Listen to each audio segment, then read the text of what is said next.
அஸ்ஸலாமு அலைக்கும் ரஹ்மத்துல்லாஹி வபரகாத்துஹு. இன்னைக்கு நம்ம ஒரு சின்ன ஹிஸ்ட்ரி பார்க்கலாம். குரான்லேருந்து ஒரு சின்ன ஹிஸ்ட்ரி பார்க்கலாம். அதாவது மூசா நபிக்கு அல்லாஹு தாலா ஃபிரோன் கிட்ட அனுப்புகிறான். நமக்கு எல்லாருக்குமே தெரிஞ்ச ஒரு ஸ்டோரி அது. மூசா அலைஹிஸ்ஸலாம், ஃபிரோன். இதை பற்றி அல்லாஹ் சூரிய பஹராலேருந்து ஆரம்பித்து கடைசி சூறா வரைக்கும் நிறைய தடவை most of the times use பண்ணுற ஒரு வாகியா, ஒரு ப்ராஃபிட்டோட ஸ்டோரின்னா மூசா நபி அண்ட் ஃபிரோனோட ஸ்டோரி. அதில் நிறைய நமக்கு லெசன்ஸ் இருக்குது.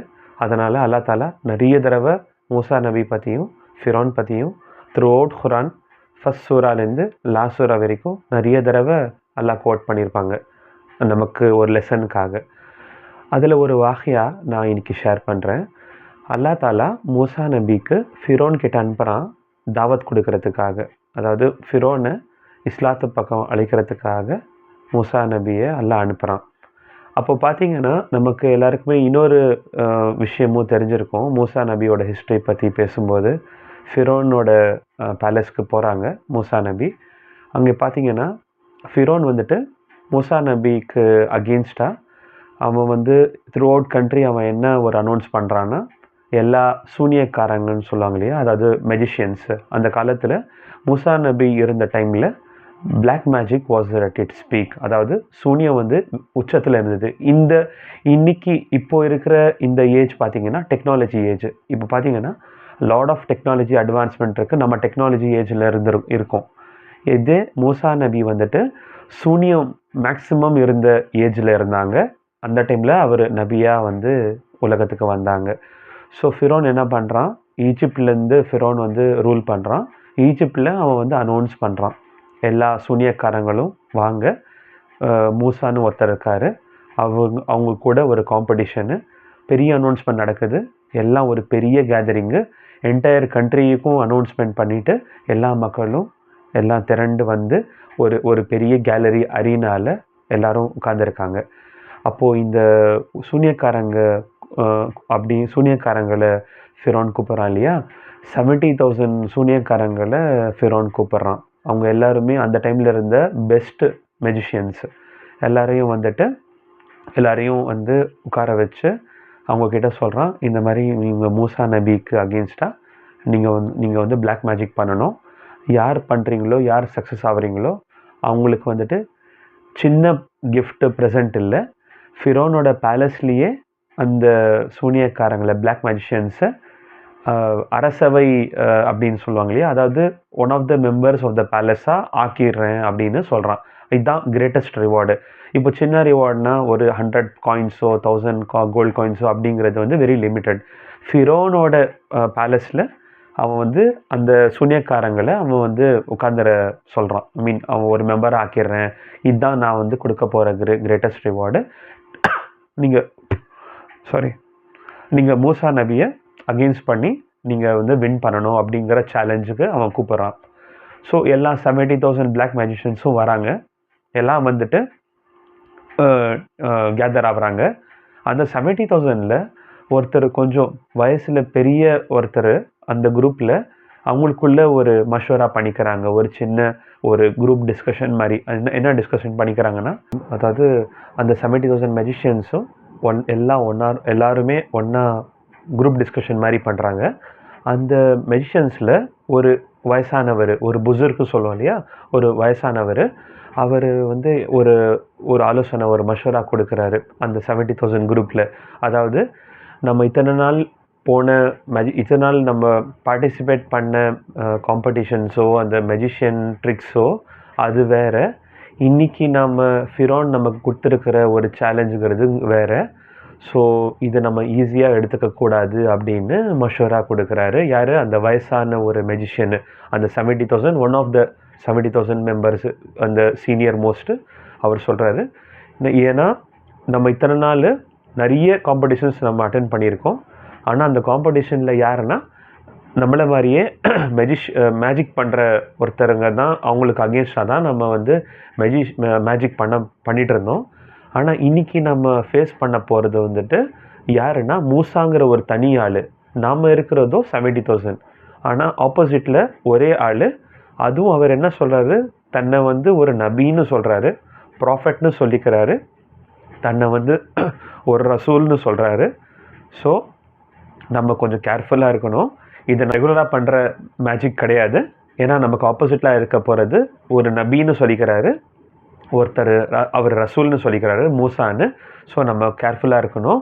ஒருவேளை அவர் ட்ரூவாக இருந்தாருன்னா, அவர் உண்மையாக இருந்தாருன்னா நம்ம அல்லாவுடைய சாபத்துக்கு ஆள் ஆகிடக்கூடாது அப்படின்னு அவர் ஒரு மஷோரா வைக்கிறாரு. யார்? இந்த சீனியர் மோஸ்ட் மெஜிஷியனு. ஸோ அப்புறம் அந்த கூட்டம் கலைஞ்சு போயிடுது. அப்புறம் அவங்க அந்த அரீனாக்கு வராங்க, காம்படிஷனோட அரீனாக்கு வந்துட்டு ஃபிரோன் சொல்கிறான், லைக் நம்ம நீங்கள் ஸ்டார்ட் பண்ணுங்கள் உங்கள் மேஜிக் ட்ரிக்ஸை அப்படின்னு சொல்கிறாரு. உடனே அந்த மெஜிஷியன்ஸ் என்ன பண்ணுறாங்க, எல்லாருமே இமீடியட்டாக ஸ்டார்ட் பண்ணலை.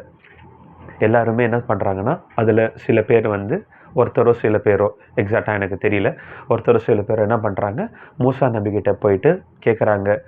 அது அந்த குரானோட ஆயத்தை ஆக்சுவலாக இருக்குது, பட் எனக்கு கரெக்டாக அந்த ஆயத் தெரியல. ஆனால் அதோட மீனிங் என்னென்னா, அவங்க கேட்குறாங்க, நீங்கள் மூசா நீங்கள் ஆரம்பிக்கிறீங்களா இல்லை நாங்கள் ஆரம்பிக்கட்டுமா அப்படின்னு கேட்குறாங்க. ஃபஸ்ட்டு அந்த ட்ரிக்கை பற்றி பேசும்போது அல்லாஹ்க்கு இந்த ஒரு டிசிப்ளின், இந்த ஒரு மேனர்ஸ், இந்த மேனரிசம் பிடிச்சி போயிடுச்சு. அல்லாஹ்க்கு ரொம்ப இம்ப்ரெஸ் ஆகிடுச்சு. அதனால் என்ன ஆச்சு, அதுக்கு நான் அப்புறமா வரேன். ஸோ இந்த மாதிரி கேட்குறாங்க, அதாவது மூசா நீங்கள் ஸ்டார்ட் பண்ணுறீங்களா இல்லை நாங்கள் ஸ்டார்ட் பண்ணலாமா அப்படின்னு கேட்குறாங்க அந்த மெஜிஷியன்ஸ் குரூப்பு. ஸோ என்ன பண்ணுறாங்க, மூசா நபி அவங்கள ஸ்டார்ட் பண்ண சொல்கிறாங்க. யார்? அந்த 70,000 குரூப்பை. உடனே ஃபிரோனும் சொல்கிறான், நீங்கள் ஸ்டார்ட் பண்ணுங்கன்ட்டு. எல்லோரும் அவங்க கையில் கொண்டு வந்த அந்த ரோப்ஸாக இருக்கட்டும், குச்சியாக இருக்கட்டும், அதெல்லாம் த்ரோ பண்ணி, அந்த த்ரோ பண்ண உடனே எல்லாமே பாம்பாக நெளிஞ்சு அங்கே பூந்து அப்படியே அந்த ஃபுல் பேலஸு, அந்த அரீனாவில் பெரிய ஒரு லைக் கன்ஃபியூஷன் க்ரியேட் பண்ணுது. அது ஏன்னா அவங்கெல்லாம் மேஜிக் ட்ரிக் பண்ணுறாங்க இல்லையா. ஸோ அது அவங்க த்ரோ பண்ண உடனே அந்த மெஜிஷியன்ஸு அது ஃபுல்லாக வந்து அப்படியே அந்த பேலஸு, அங்கே இருக்கிற அரீனா, மூசா நபி கிட்ட எல்லாம் போய் அப்படியே உள்ளே பூந்து கீந்தெல்லாம் வருது. மூசா நபிக்கே ஒரு செகண்ட் கொஞ்சம் இதாக வராரு, கொஞ்சம் ஷேக் ஆகுறாரு. கொஞ்சம் அந்த அவ்வளோ ரியலாக இருக்குது, அவ்வளோ சீரியஸாக இருக்குது அந்த மெஜிஷியன்ஸ் பண்ணுற ட்ரிக்கு. அப்புறம் அல்லா தாலா நமக்கு தெரிஞ்ச ஸ்டோரி தான். அல்லா தாலா மூசா நபிக்கு சொல்கிறான், உங்கள் கிட்டே இருக்கிற அசாவை நீங்கள் கீழே போடுங்க அப்படின்னு சொல்கிறான். ஸோ மூசா நபி அவரோட அசாவை கீழே போடுறாரு. அந்த உடனே அந்த நெக்ஸ்ட்டு செகண்டு ரொம்ப பெரிய பாம்பாக லைக் உருவாகி நிற்குது மூசா நபியோட அசா. இந்த பெரிய பாம்பாயிட்டு அங்கே இருக்கிற மற்ற சின்ன பாம்புகளை அப்படியே அது வந்து ஸ்வாலோ பண்ணிடுது. இந்த இந்த இந்த இன்சிடெண்ட் ஆன உடனே எல்லா அந்த 70,000 மெஜிஷியன்ஸும் உடனடியாக சஸ்தாவில் விழுந்துடுறாங்க. அல்லாஹ்கிட்ட திரும்பி அல்லாவை வந்து வர்ஷிப் பண்ணணும்னு சொல்லிட்டு பயந்து, ஏன்னா இந்த அசா அவ்வளோ பெரிய வேலை செஞ்சுருக்கு இல்லையா. உடனடியாக அதுவும் மூசா நபி பண்ணுற தாவா இமிடியேட்டாக அது ஹுபுல் ஆகுது. அந்த 70,000 பேருமே உடனடியாக சுஜூதுக்கு போகிறாங்க. இதனால் என்ன சொல்ல வரேன்னா, அல்லா தாலா ஃபிரோனை ஈமானுக்கு கொண்டு வரதுக்கு தான் மூசா நபியை தாவத் கொடுக்க அனுப்புகிறான். ஆனால் இந்த அதப் இருக்கு இல்லையா, அதாவது அல்லாஹ் என்ன நினைக்கிறான்னா, என்னோட நபிக்கு ரெஸ்பெக்ட் பண்ணிட்டாங்களே, என்னோட நபிக்கிட்ட பண்பாக நடந்துக்கிட்டாங்களே, மரியாதையாக நடந்துக்கிட்டாங்களே, ரெஸ்பெக்ட்ஃபுல்லாக மேனர்ஸாக டிசிப்ளினோடு நடந்துக்கிட்டாங்களே அப்படின்ட்டு அல்லாஹ் இம்ப்ரெஸ் ஆகிட்டு ஃபிரோனுக்கு கொடுக்க போன அந்த தாவத்து இருக்கு இல்லையா, அல்லாவின் பக்கம் அந்த அழைப்பு, அல்லாஹ் இந்த 70,000 மெஜிஷியன்ஸ்க்கு ஹிதாயத் கொடுத்துட்றான். எல்லாருமே களிமா சொல்லிடுறாங்க. இதனால என்ன நமக்கு தெரிய வருதுன்னா, எப்போவுமே மரியாதையாக இருக்கட்டும், பண்பாக இருக்கட்டும், டிசிப்ளின் ஒழுக்கமாக இருக்கட்டும், இதெல்லாமே ரொம்ப முக்கியம். நம்ம ரியல் லைஃப்லேயும் அதே தான். இந்த எல்லா ஆஸ்பெக்ட்டுமே அல்லாஹ்க்கு ரொம்ப பிடிச்சமான விஷயங்கள். ஸோ இதெல்லாம் எங்கெல்லாம் இருக்கோ அல்லாஹ் ரொம்பவே சந்தோஷப்பட்டு அவங்களுக்கு வந்து நன்மைகளை தரான், அவங்களுக்கு நிறைய அந்த அந்தஸ்து தர்ஜாக்களை கொடுக்குறான். இதே மாதிரி சிமிலர் இன்சிடெண்ட் பார்த்திங்கன்னா ரசூல்லா ஸல்லல்லாஹு அலைஹி வஸல்லம் அவங்க லைஃப்லேயும் இருக்குது. அதாவது ஒரு வாட்டி ரசூல்லாவுடைய பெரிய தகப்பனார் அப்பாஸ் ரஸியல்லாஹு அன்ஹு, பெரிய தகப்பனார்னா ரசூல்லா ஸல்லல்லாஹு அலைஹி வஸல்லமோட அப்பா இருக்கார் இல்லையா, அப்துல்லா, அவங்க கூட பிறந்த அண்ணன் தம்பிகளில் அப்துல்லா அவங்க தான் லாஸ்ட்டு. அவங்களுக்கு முன்னாடி பிறந்தவங்க சில பேர் இருந்திருக்காங்க. அதில் ஒருத்தர் தான் அப்பாஸ் ரலியல்லாஹு அன்ஹு. ஒருத்தர் அந்த காலத்தில் சும்மா வீம்புக்கு என்ன பண்ணியிருக்காங்க, அப்பாஸ் ரலியல்லாஹு அன்ஹு கிட்ட போயிட்டு என்ன கேட்டிருக்காங்கன்னா, நீங்கள் பெரியவரா இல்லை ரசூலுல்லாஹ் பெரியவரா அப்படின்னு கேட்டிருக்காங்க. அதுக்கு அப்பாஸ் ரலியல்லாஹு அன்ஹு என்ன ரிப்ளை பண்ணியிருக்காங்க, எவ்வளோ பண்பாக, எவ்வளோ தன்மையாக, எவ்வளோ ரெஸ்பெக்ட்ஃபுல்லாக ரிப்ளை பண்ணியிருக்காங்க பாருங்கள்.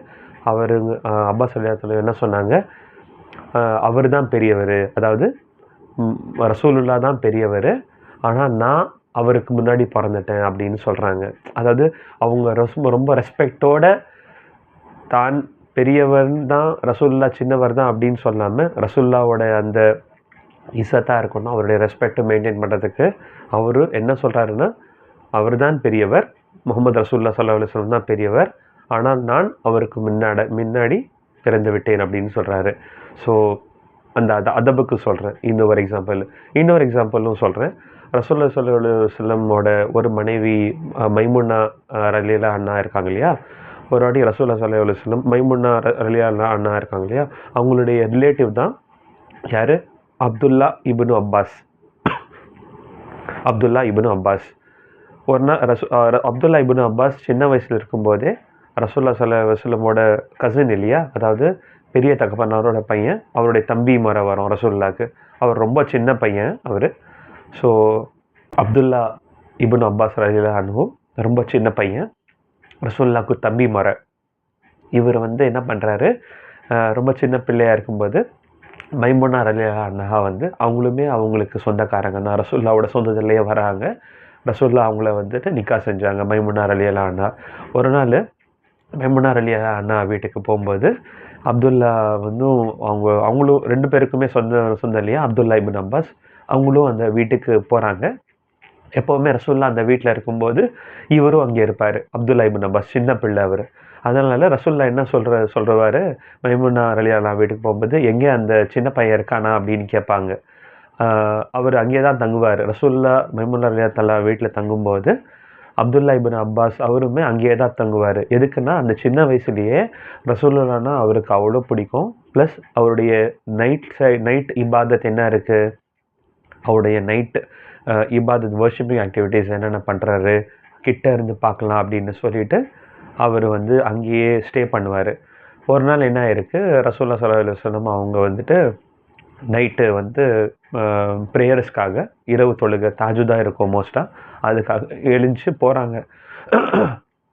வெளியே போய் பார்த்தாருன்னா தண்ணி எல்லாம் ரெடியாக இருக்குது. அந்த காலத்தில் வெளியே போயிட்டு தானே அவங்க ஃப்ரெஷ் எல்லாம் ஆவாங்க. வெளியே போய் பார்த்தாங்கன்னா தண்ணி எல்லாம் ரெடியாக வச்சுருக்காங்க. என்னென்னு பார்த்தா கேட்குறாங்க மைமுனா ரலியல்லாஹு அன்ஹா கிட்ட, யார் வெளியெல்லாம் தண்ணி வச்சது அப்படின்னா, இவர் அப்துல்லா இப்னு அப்பாஸ் அவர் தான் வச்சிருக்கிறாரு அப்படின்னு சொன்னாங்க. கேள்விப்பட்டோன்னே ரொம்ப சந்தோஷப்பட்டார் ரசூலுல்லாஹ் ஸல்லல்லாஹு அலைஹி வஸல்லம். உடனடியாக அப்துல்லா இப்னு அப்பாஸ் ரலியல்லாஹு அன்ஹு தலையில் கை வச்சு துவா செய்கிறாரு. என்ன துவா செய்கிறாரு, அல்லாஹ் இந்த பையனுக்கு ஹிக்மத்தை கொடு, கிதாபு வல் ஹிக்மா, அதாவது குர்ஆன், அதாவது தலையில் கை வச்சு துவா பண்ணுறாரு. என்னென்னா, அல்லாஹ் இந்த பையனுக்கு கிதாபு வல் ஹிக்மா, குர்ஆனோட விளக்கத்தை கொடு, ஆகிரத் வரைக்கும் வர எல்லா முஃபஸிர்லேயும் இவரை தலைமை ஹெட் முஃபஸராக்கு, குர்ஆனோட எல்லா ஞானமும் அறிவும் இவருக்கு கூட அப்படின்னு துவா செய்கிறாரு. அல்லாஹ் தாலா ஹுபூலு பண்ணுறான்.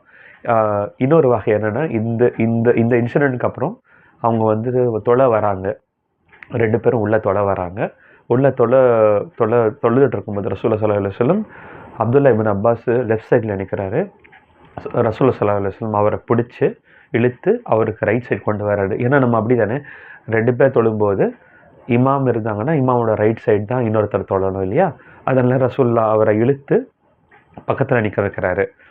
உடனடியாக அப்துல்லா இப்னு அப்பாஸ் என்ன பண்ணுறாரு, பின்னாடி போயிடுறாரு. அதாவது நம்ம மஸ்ஜிதில் ஒரு சஃபக்கும் இன்னொரு சஃபக்கும் இருக்கிற அந்த கேப் இருக்கு இல்லையா, ஒரு 3 அடி அந்த டைப்பு பின்னாடி போயிடுறாரு. மறுபடியும் அவரை இழுத்து முன்னாடி வைக்கிறாரு. மறுபடியும் அப்துல்லா இப்னு அப்பாஸ் பின்னாடி போயிடுறாரு. அப்புறம் தொழுதெல்லாம் முடிச்ச அப்புறம் கேட்குறாரு அவர் ஸல்லல்லாஹு அலைஹி வஸல்லம் அப்துல்லா கிட்ட, அப்துல்லா என்ன இது, நான் உங்களை என் பக்கத்தில் நிற்க வச்சேன், நீங்கள் ஏன் பின்னாடி போனீங்க அப்படின்னு கேட்டார்.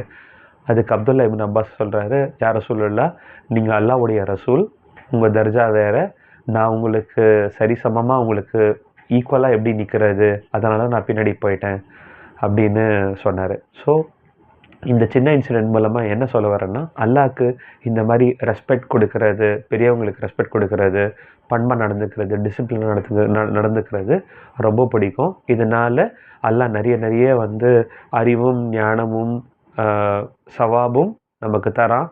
அவங்களுக்கு நிறைய விஷயத்த அல்லாஹ் நசீபாக்கி கொடுப்பான் இன்ஷா அல்லாஹ்.